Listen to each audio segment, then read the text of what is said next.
Hello, this is Bugpowder Dust. Thank you once again for joining me.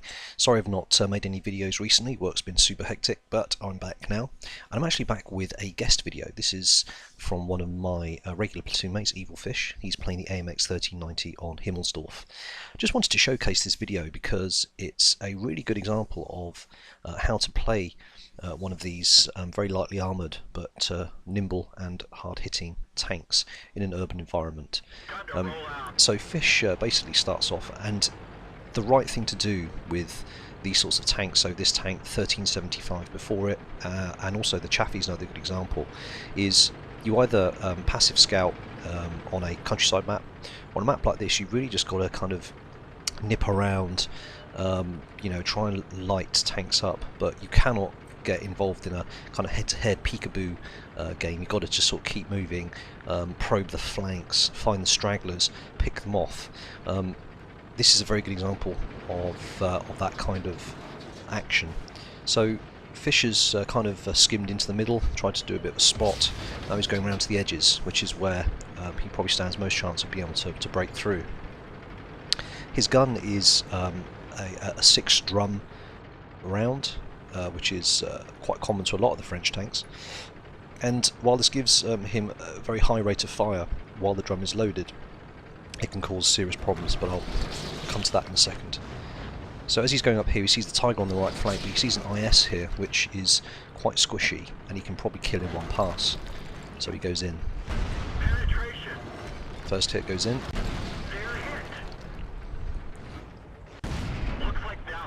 Making sure to stay behind the tank if possible, and certainly not with a turret facing him. So he sets it on fire, moves on. So textbook attack there, but unfortunately now he's out of ammo, so he's waiting a very long 40 seconds for his gun to reload. You can see the counter there in the middle of the screen just counting up slowly in red, so you can see the amount of time that he now has to spend just basically getting clear. So really, if you don't feel that you can kill a tank in one go, you've got to pump them and get out of there. So he's moving back now, getting out of harm's way because there's a Tiger up there on the right flank. Moving back while he reloads. The tank has basically 40mm of front armour, 20 sides, 15 rear, which is the same as it's on the previous tier, the 1375. So it's not really a lot. You can get penetrated by everything. You don't have a huge hit point pool either, so you've got to be very, very careful where you put yourself. Now I can't profess to be very good at these tanks at all. I am learning. I'm only on a 1375 so far, but I'm kind of getting there slowly. My problem really is actually firing accurately while I'm moving. So he's pulled up here because he doesn't want to overcommit himself. He's got a Tiger 2 down there, Tiger on the right, and he wants to just kind of play it very smart here if he can. Keeps moving so he doesn't get stopped by or hit by artillery. Gun itself is 170 penetration, which is not too shabby, 240 damage average. So he's going to go for the Tiger 2 now, see if he can pick that off as he drives by, which he does, which is great. Another full health IS here, and he's got artillery up ahead of him. His first shot misses.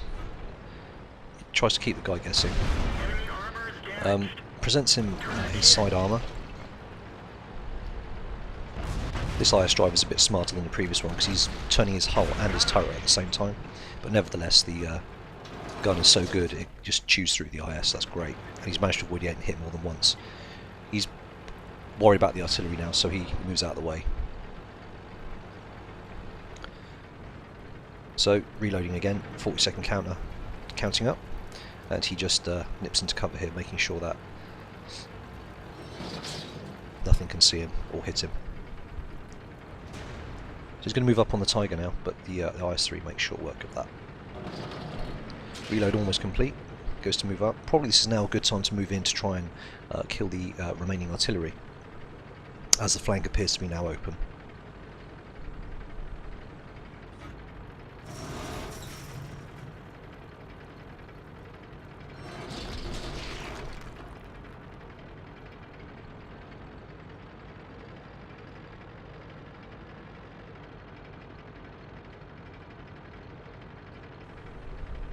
So there's the artillery.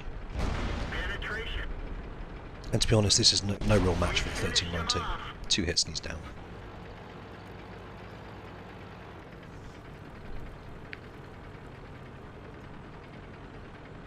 So even though the battle seems to be in their favour now, he's still got to be careful. He can still be killed very easily.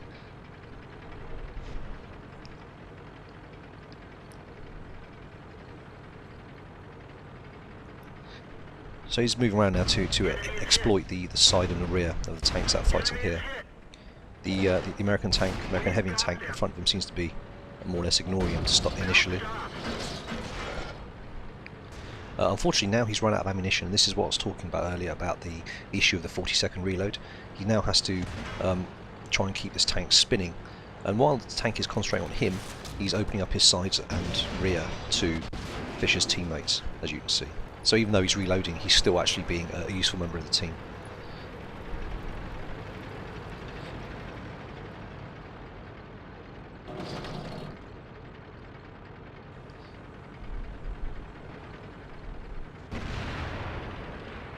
Going for the tank destroyer now. Tank destroyers are actually fairly easy meets to these French tanks. So he stopped the tank from turning left. If the tank turns right, he's not going to be able to bring his gun to bear. So that was a really smart move.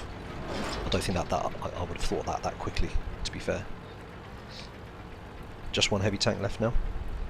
I'm going to start the cap because I think Fish told me that he had no idea where the last tank was, so he's just going to start the cap. So the game's pretty much in the bag, and this is, as I said, a really good example of how to play this tank in an urban environment. It's a lot easier for a tank like this on maybe a map like Steppes, for instance, or similar kind of countryside maps where they can kind of roam free. The trouble with the urban environment is you turn a corner and you suddenly are facing 5 or 6 or multiple enemy tanks. So really good game by Fish, some good experience earned. So I hope you enjoyed that, and I will catch you next time. Cheers.